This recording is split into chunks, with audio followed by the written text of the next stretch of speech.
Who is your favorite daughter? And is it true this alleged daughter towers over you? Is it true that you are in fact 4'11"? Oh, liar. I am 5 feet tall. What happened at the Science Museum then? No, the Science Museum was wrong. And yes, you do tower over me. Thank you. And yes, you are my favorite daughter. But you are 4'11". I am not 4'11". Yes, there's a picture that's literally you next to a measuring stick. And then it went to says, 5. No. Okay. Nobody mind. saw that. Move along to the next That's your question. old age vision.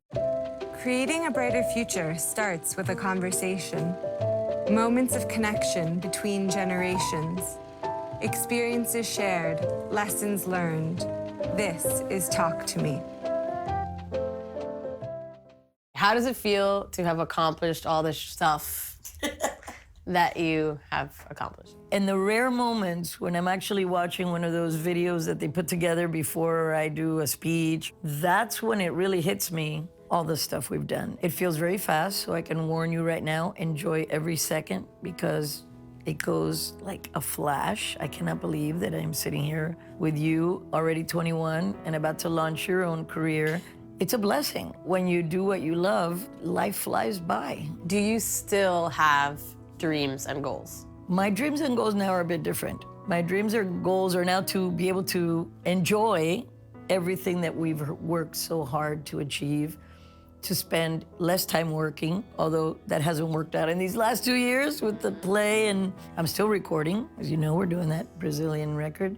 But what's more exciting for me is to see you. Me? Yes, you. Little old me. About to embark on this journey that I know since you were a kid that you'd get up every morning and you'd go to all 3 instruments, you know, the drums, the piano, and the guitar before you went to school. You kept your GPA 4.0. Oh, Thank you gosh. very much. Yeah, I'm gonna brag. I think you're switching it around. Yeah, here. I'm switching it around on you. No, but less of the work and more to be able to help and support you, your brother, family. Just enjoy it more.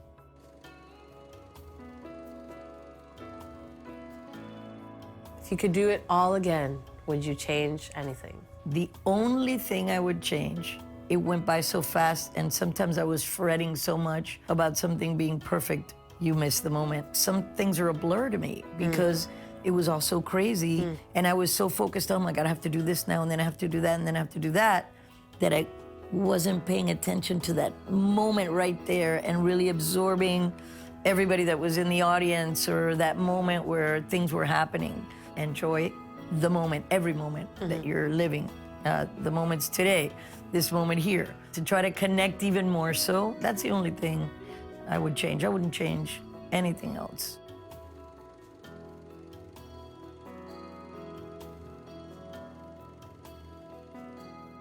What advice do you have for growing humans? I don't think you ever stop growing. Find what you love to do, because if you work at what you love to do, then it doesn't feel like work. To me, success is having loving and wonderful relationships with family and friends, doing what you love, and being able to choose in your life and balance. So find your passion, which is not that easy. Sometimes we think this is our passion. Sometimes we may be pushed towards our parents' passion and think that that's what we have to do. You really have to analyze what makes you happy.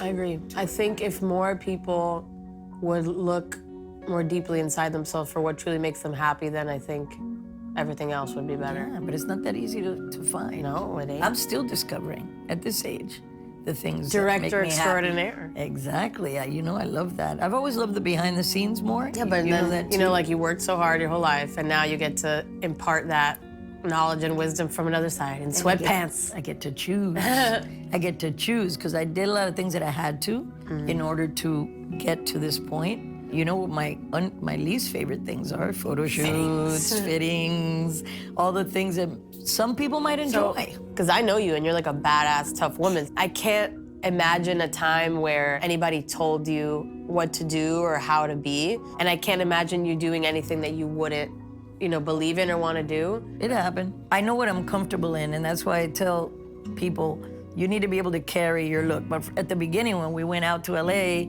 and you have all these supposed stylists and people that are on the cutting edge trying to put you into something, and then I'd get nailed for it in the tabloids because I couldn't carry it because it wasn't me. Right. So, yeah, there's been things that you know, I wouldn't do now, that at the time I said, okay, let's try it. I mean, you're not gonna see me in a dress anytime soon. Don't never say never. Well, I mean, in the video as a joke. There's a right kind of dress. There may be a right kind of Right, dress. but what I'm saying is, if I'm not feeling comfortable, ain't nobody gonna put me in that.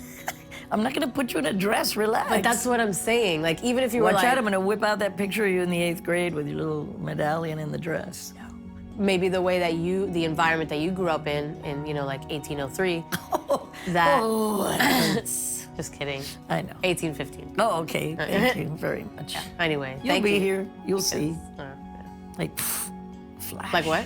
Fast. Oh, what was that? Okay.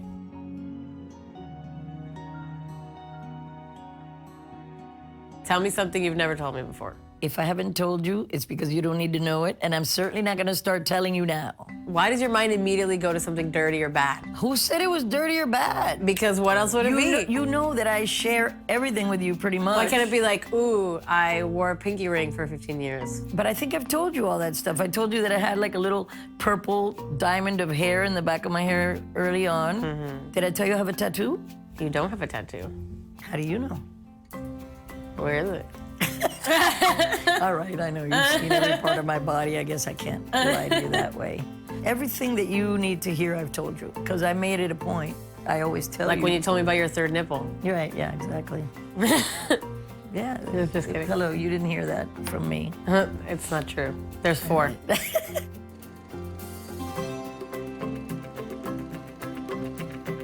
What is your fondest memory of either your career or having a family? Career would have to be the day I stepped back on stage after being paralyzed. That first night, March 1st of 1991, 20 days shy of a year of that accident, I stepped back on stage in Miami. It was euphoric. It was so euphoric that I don't even remember. It's a big blur. I stepped on that stage, and the next thing I remember, your father running out on stage and picking me up. That feeling, oh my God, euphoria. That'll be hard to top professionally because it was like, I got my life back. Fondest memory of a personal nature, every time you guys were born. All the times? The 2 times.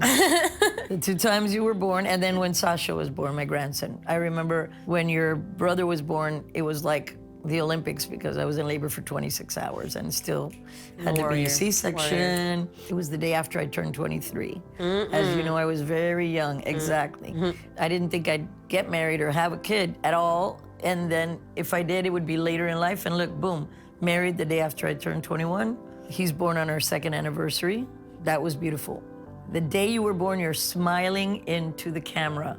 Like, I'm here. Your godfather, Quincy Jones, came to Miami. You were 2 days old, and he had asked me to welcome 34 presidents in the Summit of the Americas. When Quincy Jones calls you, you answer. You answer, and I was feeling really bad to tell him, Quincy, I can't. I just had a C-section 2 days ago. And he says, would you mind if we come to the nursery? So he came, I'm holding you, and the moment that I welcomed on camera the 34 presidents, you lifted your hand like this, and you waved. It looked like you waved. You were 2 days old, and your I remember, I did. Yeah, and your godfather comes up to me at the end of it, and he says, does this baby have a godfather? And I go, no, not really. He goes, I'm this baby's godfather. You blew him away on your 2nd day of life.